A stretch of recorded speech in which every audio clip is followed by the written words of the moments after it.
select out session for tonight. Now, if you didn't see the one from last night, I need you to pause and go back and watch this one. But see this one first because we are live all the way in where? Ohio, Columbus. So I'm going to pass it over to my cohort to introduce himself this evening. And you already know who our guest is for tonight, right? He's back again, the one and only John Thomas, okay? Go ahead. I'm Mark Johnson. I'm one of the fellows with the Christian Recorder. I'm excited to be here tonight. And now I get to pass it off to one of my friends and other fellow. Hello, everyone. I am LaQuandra, a.k.a. Drea, and I am proud to be a Christian Recorder fellow. All right. Thank you for that. So, Reverend John, we know it's been a lot here at the General Conference. Reverend, you sort of dating me. I am not a reverend, and it's not happening. We're going to speak into existence, everyone. Please don't. No. The Lord's called me to be right here with you lovely fellows to help you work, but please continue your question. Yes. So, we have seen a lot here at the General Conference, and we want to see your side of the story. We want to see your insight. We know you have attended other General Conference, so kind of give us a comparison and contrast of this one and the other ones. Man, so I've been coming to the General Conference in 2004. I was a youth delegate from the Tennessee Annual Conference. At 2004, we elected 8 bishops. A lot of things happened in 2004 that are actually have ramifications right now. 2004 was the year we passed the LGBTQ bill to ban marriage in churches on a voice vote with no debate. 2004 was also the year that we implemented this policy of indigenization where we elected bishops, but then said you could only serve in Africa.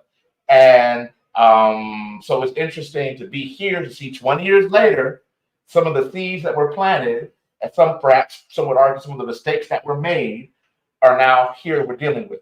But I would say, in comparison, every General Conference is different. But I will say that this General Conference is probably one of the most substantive that I've seen in my lifetime since 2004. Well, thank you for sharing that. Now, I'm going to pass it over to my cohort, Mark, and he's going to share a little bit of the political side of the General Conference.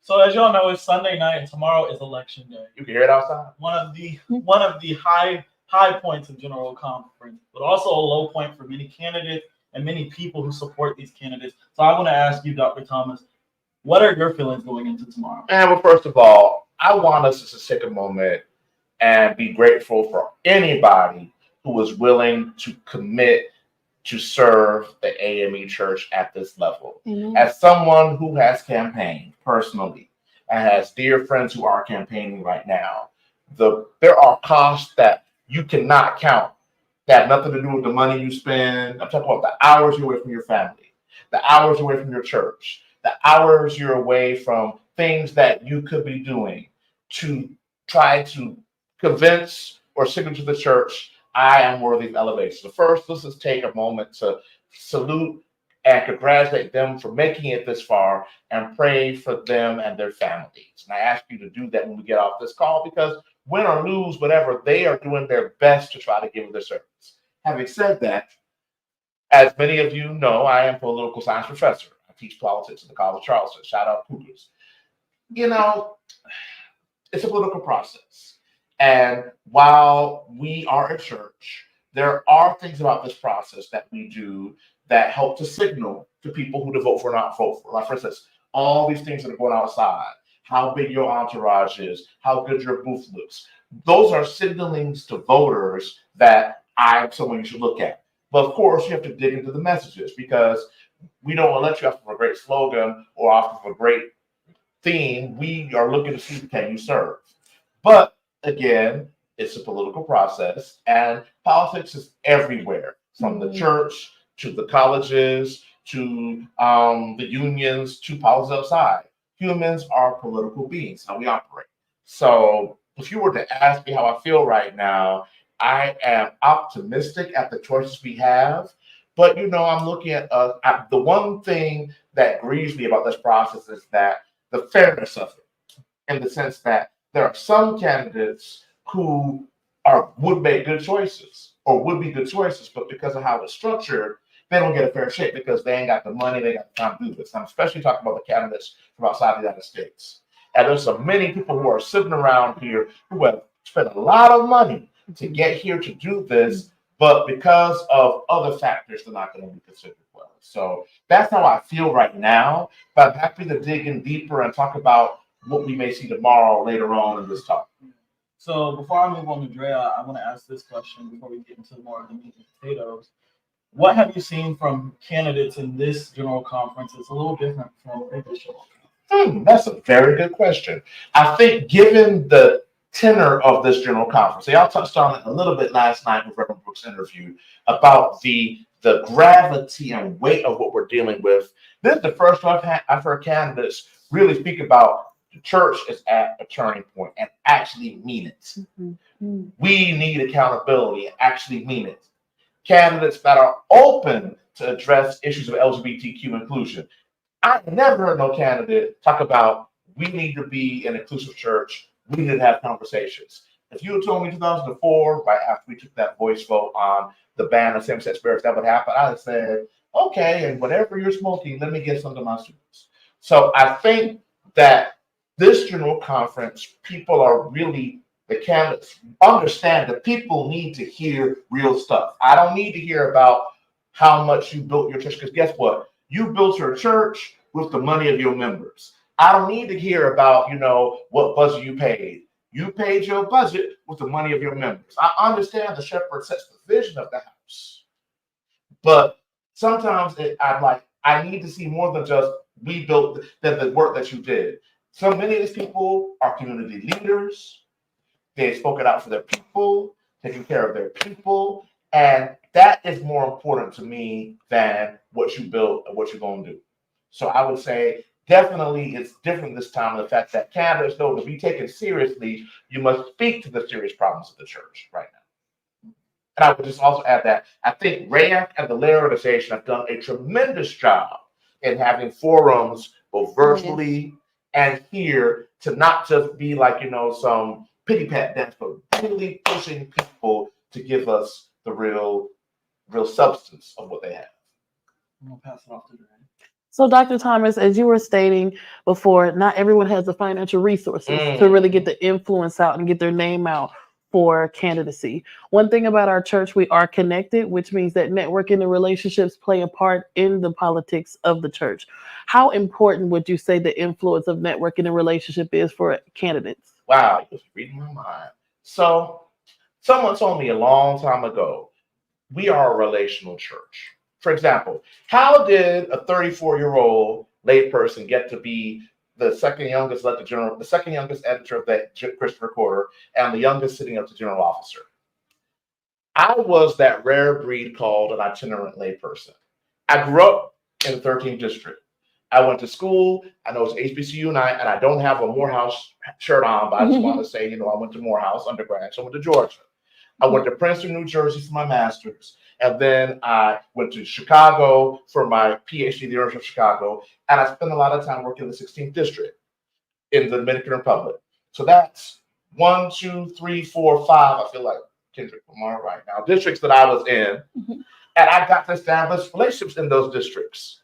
Get to know people in those districts. And there's a man I must mention, presiding elder Albert Dillon Tyson III. When I was in Chicago, he was like one of those, like a godfather in a sense. He was someone who loved the church, understood the church, and he mentored me. And that's a relationship I would have never had I lived in Chicago. And so when the old heads saw me as someone who loved the church, who wanted to do the work, I must mention someone else, Bishop Sarah Frances Davis. Give me a second. I went to her hospital before she died of cancer. I had worked with her in the Dominican Republic. I worked with her in the World Methodist Council, and she told me in that hospital, she said, John, when the people know that you love the church, they won't be scared of you. And so relationships, when people know your heart and know your word and know you, so relationships are key. And that's going back to the issue. Some of the candidates from 14 through 20 just don't have the relationships on this side that will get them across. And it is tragic to say that, but it's also sadly the truth. But on the flip side, when we go over to that area, when we start going to South Africa, you go somewhere not for a meeting, but just to meet people, you find that things are very different. And sometimes the folk who make it over here aren't the folk who run things over there. So there's a disconnect between, are we really even getting to see the best that those areas have to offer, or the people that could deliver and be for those areas? I think we've got some great candidates for the 20 here, but they've had some very difficult times and very difficult things to deal with. So that's what I thought on that. Thank you so much.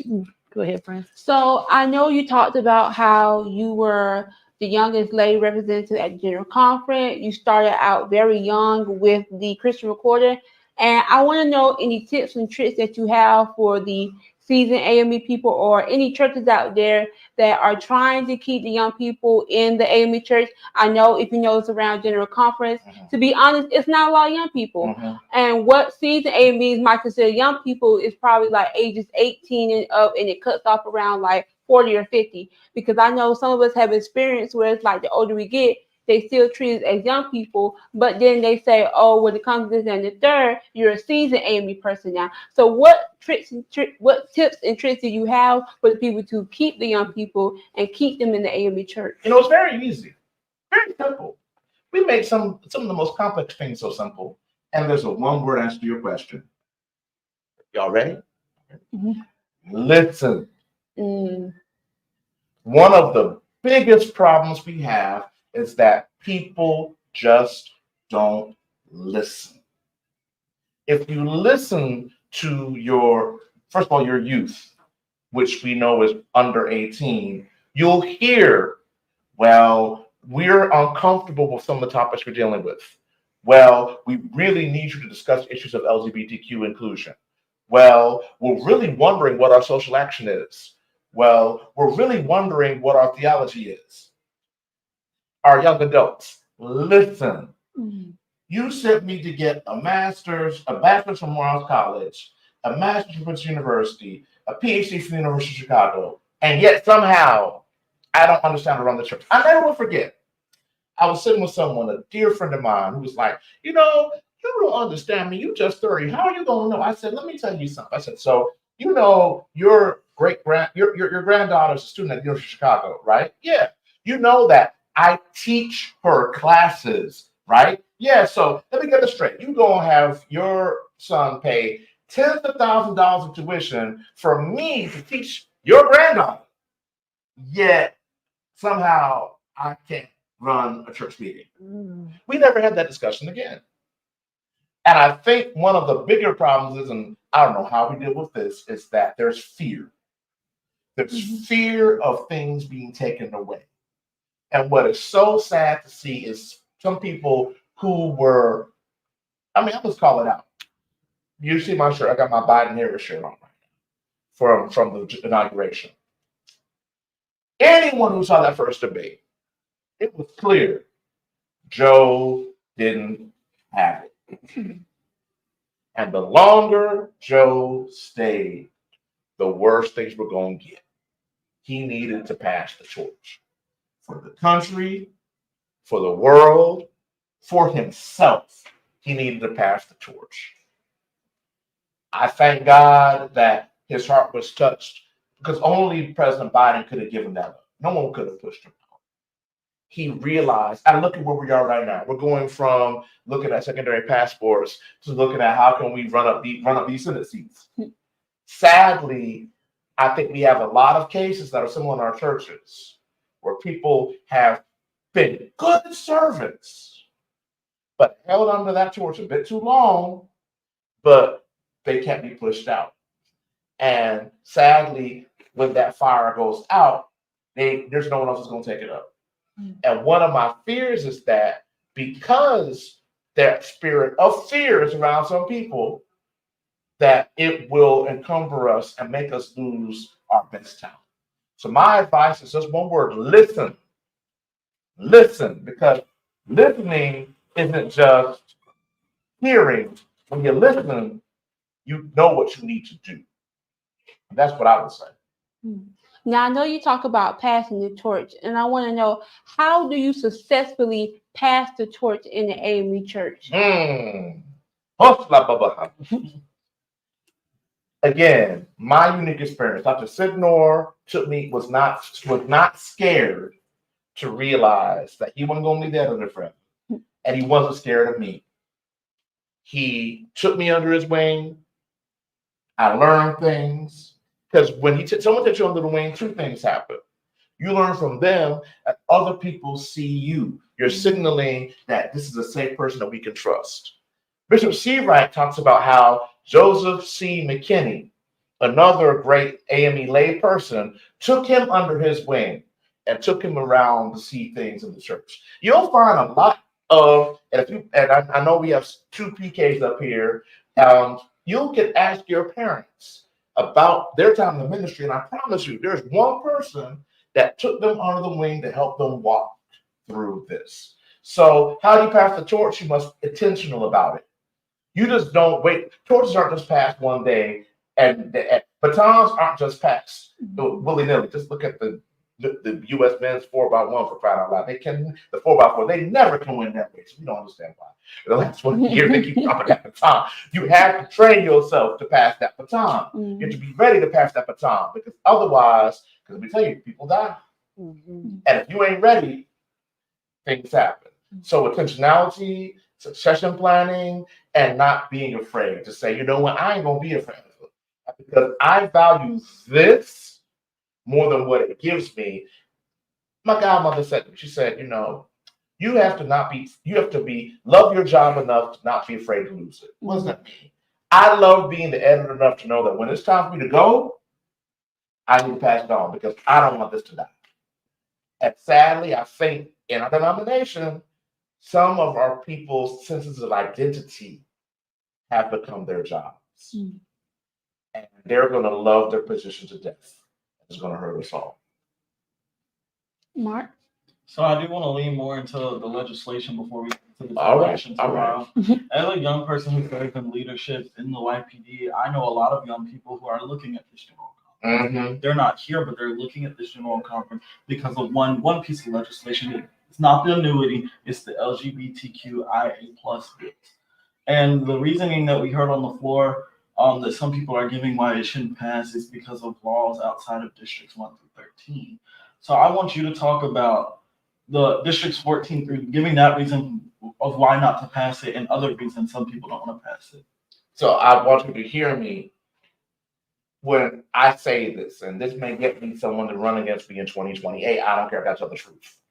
It sickens me to my stomach that candidates would use it as a platform to terrorize and make people think that if we do this, we'll lose Africa. Guess what? We won't. South Africa already has same-sex marriage in its constitution. It's legal, y'all.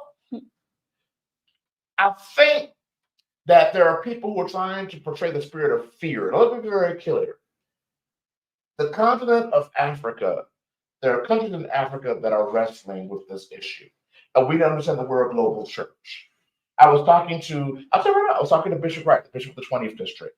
Uganda is one of the most dangerous places for gay people in Africa, if not the world.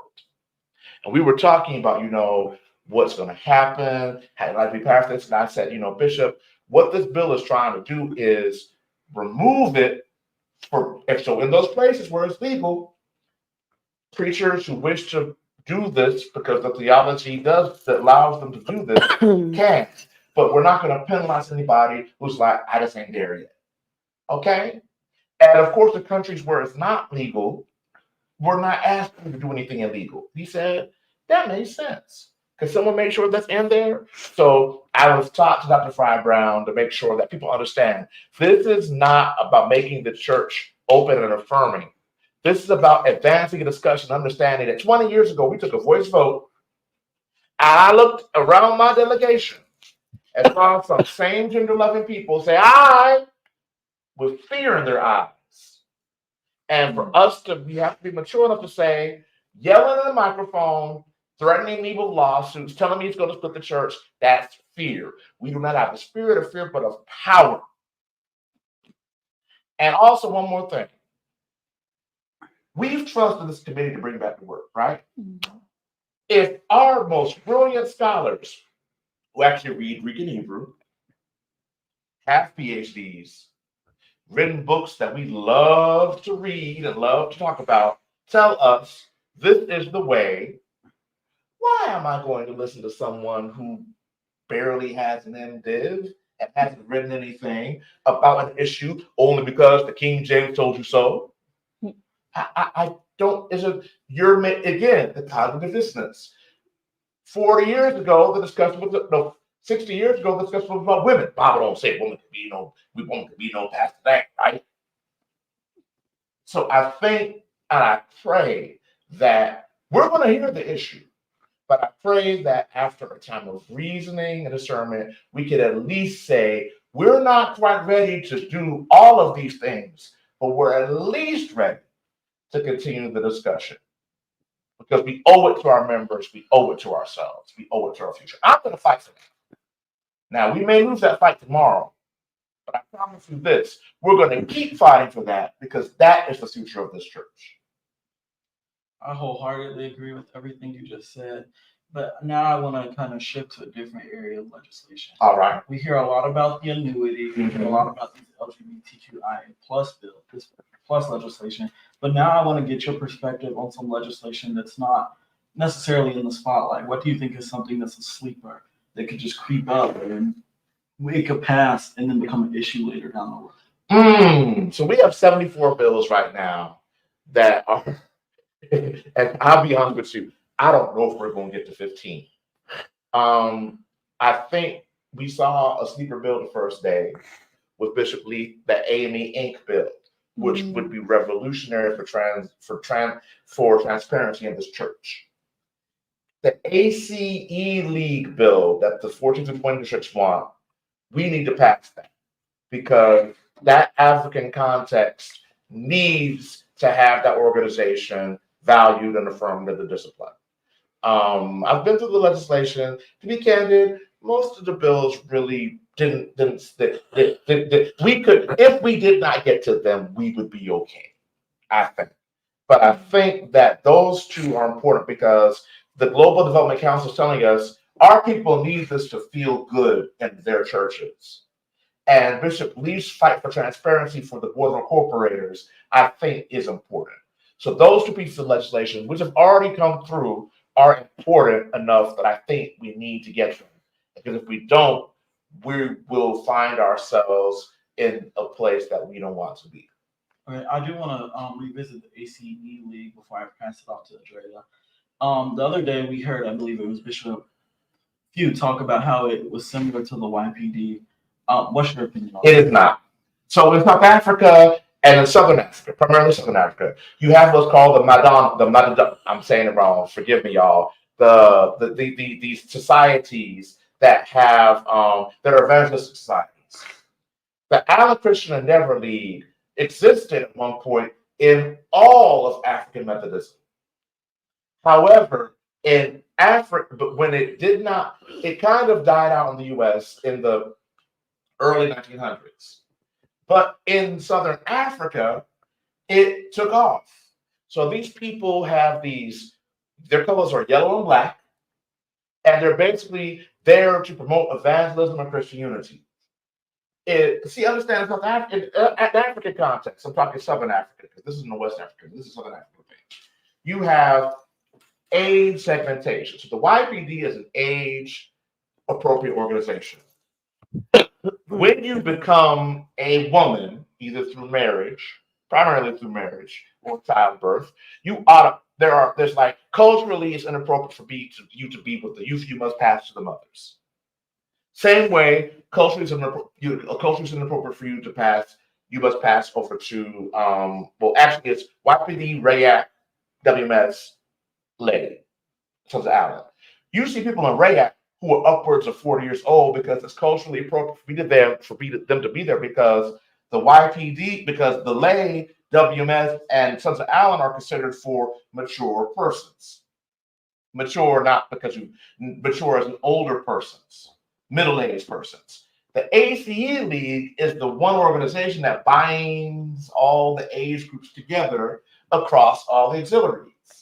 And that's why it's important. So it is not a YPD clone. It is a Christian society that is important to that context. And like I said, the scene you heard outside today was an example of what the Allen Christian Endeavor League does. So, Dr. Thomas, we've gone over legislation. We've gone over the things of how we feel about how General Conference is moving. Now let's get to the good stuff. All right. Pump out our shoulder. So, as we know, tomorrow we will be electing our candidates for bishop. Mm-hmm. How do you think this is going to move? Well, so first of all, I want to take a second to talk about location. Now, some of y'all were wondering, what is location? Doesn't he know where he is? Let me explain something. So in Methodism, we are itinerants. Now, itinerate, that's a verb. Itinerant, which is an adjective. Itinerants move throughout the system. When an itinerant can't travel anymore, they are located, because that means that you are of the inability to travel. We also have what we call supernumerary status, which means above the number. There's no appointment for you, so you are willing to travel, but there's no appointment. A supernumerary, for example, is your youth minister, your executive minister. Chaplains are even considered to be supernumerary pastors because they have no church appointment, although some do have churches. Some of our VA chaplains have churches. Superannuated means above the years. That means you've retired because you're above the years you're eligible to travel. When you're located, that means you're someone who has been set aside to not travel, which means you are not active. It's like basically injured reserve. So Bishop McLeod opted to go on the injured reserve list. He said, I don't want to travel anymore. I'm not doing this anymore. Please locate me. So the bottom line is now that releases a slot because he can't travel. And we had the same situation when he asked for location in 2012. He was up to be president of the Council of Bishops. The bishops wanted him to have it, but the Judicial Council, when he appealed to them, they said, you are located, sir. A located bishop, by definition, can't travel, which means you don't have administrative authority, which means you can't do anything, which means you can't be the president of the Council of Bishops. I don't think he realized that when he asked for location. They said the only thing, you are amenable to the General Conference. The only body that can make you unlocated is the General Conference. Right. So you got to wait 4 more years for them to revisit your case. And I know he didn't think that was going to happen when he did that. So he has located himself again. He's asked for location again, and it's been granted. So we now have to elect at least one new bishop. Mm-hmm. Coming into the General Conference, we have Bishop Messiah, who is located. The Episcopal Committee decided, due to some of the charges against him, he was put on paid administrative leave. Location, you're not traveling. But I suspect and expect that when the Episcopal Committee reviews his case, they will recommend to us that his location be lifted and be put back in play. So I'm expecting us to elect 6 bishops tomorrow. Okay. So of the 6, now I'm going to be careful here and not use names, but I do want to use concepts. People like to talk about the church at one point in teams. Back in the day, it was pretty clear you had 2 rigid teams. Now we're in a more multipolar environment, and we have different parts of power. Now there is clearly a coalition, 2 coalitions that have about 3 bishop candidates over here, about 4 bishop candidates over here, but remember we're looking 6. Mm-hmm. So what I expect to happen tomorrow is similar to what happened in 2016, was a split decision. Each coalition got half of what they wanted. So the first 2 in 2016 belonged to one coalition. The middle 2 were kind of non-aligned, and then the last 2 belonged to another coalition. I think that on the first ballot, we call it the home ballot. So people vote for their home. Like you may have a candidate from your district that you know is probably not going to make it, but you want to honor them. And also, it's important for the district to show that its votes can be bargained with. You want to show, if, for example, if a candidate from district, say 23, they have 50 delegates, but that candidate on the first ballot only got 10 votes, district 23 can't negotiate because you can't control your people. So I need to show that I got cards in my deck. So then the second ballot is where stuff's going to get interesting. Because the coalitions are fluid, we're probably going to see some movement up and down in the middle. So I think you're going to have 2 to 3 clear persons, 2 to 3 in the middle, and 2 to 3 that are going, and 2 that are going to be like, 2 to 3 at the bottom. And those last 2 ballots, the last 2 are where it's going to be a dogfight. I think we're going to go through at least 6 ballots. I'm thinking 6 to 8 ballots before we finish electing all 6 bishops. But I do believe that at least one woman will be elected tomorrow. So that's kind of what I'm seeing tomorrow and how it's going to go down. Now, also coalitions. Someone was asking me outside, so how do people announce their alliances? I said, well, typically what's going to happen is after that first ballot, there's going to be a call for a ticket. And so you're going to see people like hold their hands up together, right? Now, we were talking earlier, the worst thing you can do in spades is what? Renege. That's the worst thing you can do in the Amy church. And there are people who have lost friends and electors because they reneged on support. So once you in there on a ticket, you can't renege, son. Right. So you're going to see on the stage, at least I'm going to be able to see it because I'm going to be behind the stuff. But like the bishops from a huddle, and then you start seeing some very interesting negotiations as it splits. But because we are much more separated now than we were in 2016, I think we're going to see some significant shift in those ballots. So I'm guessing 8 ballots total. I could be wrong, but I do know at least one woman will get elected tomorrow. I do know that. And I think that woman may get elected very highly in the list.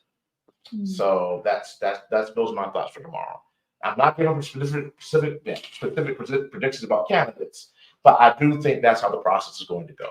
That's great. I just do have a follow-up question. As with all the information that you're giving us as far as what the candidates are going to do and what we're to look for the delegates and alternates that are going to be voting tomorrow, campaigning is going to be heavy. And they're going to have to pay close attention to the people that are going to be soliciting themselves. How would you best prepare someone who is a delegate or an alternate to pay close attention rather than, what is being sold to them? I remember when I was a delegate for the first time, back in the day when now, hell, I heard that y'all got stuff thrown in y'all's mailbox this time. So that's come back. And also y'all's emails. We're going to do something about that in the next show conference. I remember I wanted to be a responsible delegate. And as a budding political scientist, I read every piece of literature I could get my hands on. I read and I thought about the priorities and what I wanted and who I supported and who I knew about and what I wanted to do and what my priorities were. Everyone comes to the general conference with at least 2 good picks. They here have the opportunity to help you decide your other 4. I remember one candidate I voted for simply because they listened to me. Another candidate I voted for because I had a heavy pallet of material that I had to get to my district, and they people helped me get there. I said, you know what? I'm going to support you because thank you for helping me do this. Both candidates happen to get elected behind that. I have to do with that. So I think you trust your spiritual intuition and what you've seen. Like, for instance, even being here, I thought I had my 6 made up because I've known these people for a while, but something touched my heart. I said, this person needs to be a bishop. I think this person may be a good bishop. And I hope they get elected. So pray about it. Go to websites. If you can get through the CLO RAAC panel that was online, I encourage you to watch it. It was kind of late right now. But you can get past the hoopla and really know who has a good spirit. Right. And my intuition, good or bad, has been spot on about 85% of the bishops we've elected. Okay. Thank you so much, Francis. I think the last thing would be, I know that we have talked about legislative and the general conference as a whole. And my question to you is, how can the audience who are not here, how can they stay up to date, or how can they find out what is going here live at the general conference? Well, we don't stream business sessions because we ain't TMZ or C-SPAN. But every day we put out a news bulletin that shows what's gone on with the legislation under the sessions. Now, if you've been reading the bulletin, you know ain't much gone on with legislation. So Tuesday's bulletin is probably going to be bill. But we've tried to provide you with emails as best we can, given the constraints and the respect for the general conference that we have. So I encourage you to go to the Christian Reporter website and read the reports that our dedicated columnists have done. So that's what I would tell you. And also, hit us up on social media or send an email out. Be like, yo, what's going on here? Or comment on the article, and someone will probably get back to you someone will get back to you at some point. All right. Mark, Drea, anything else? Nothing else. Just want to thank you, Dr. Thomas, for having this conversation with us, and we appreciate this opportunity for you to just see what the young people think and hear our perspective on the Zion that we live in. Well, you all, that concludes today's Let Out session. Again, we are here in Columbus, Ohio. Stay tuned for tomorrow's Let Out session. I promise you tomorrow, what they say is going down tomorrow. So you don't want to miss anything. All right. Thank you all. Y'all have a wonderful night.